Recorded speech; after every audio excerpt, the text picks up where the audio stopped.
విజయనగరం జిల్లా రేగిడి మండలంలో మొంతా తుఫాను ప్రభావం వరి పంట రైతులకు నష్టం మిగిల్చింది. వావిలవలస గ్రామంలో వందల ఎకరాల్లో నష్టం వాటిల్లింది.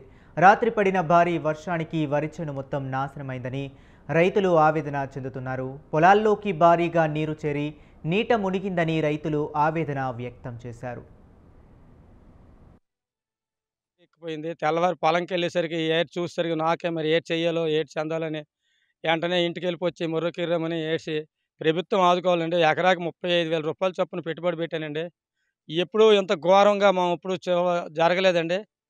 మరి ఏం చేస్తారు మీరే మరి మమ్మల్ని దయచేసి ఆదుకోవాలి స్వామి. మా ఊర్లో మాది కాకుండా మరి కొంతమంది పడ్డది స్వామి వాయిల వలసలో. కానీ ఇంత ఘోరంగా ఎప్పుడూ చూడలేదు స్వామి. తుఫాను అంత ఘోరం మరి ఏటి చేస్తారు? మీ ప్రభుత్వం ఎలాగ ఆదుకుంటారు మరి? మీరు ఆదుకోకపోతే మాకు మరి రెండో దారి లేదు స్వామి. మాకు ఇంతవరకు వరి చేను ఎంతో బాగా పండింది. బాగా పనికొచ్చింది అనుకున్నాము. ఈ రోజుకి ఈ తుఫాను వల్ల నుంచి బాగా నష్టపోయాము. మొత్తం పొలం వర్షం వరి చేను మొత్తం పడిపోయి నీళ్ళలో కలిసిపోయి నీటిలో మునిగిపోయి ఏకం.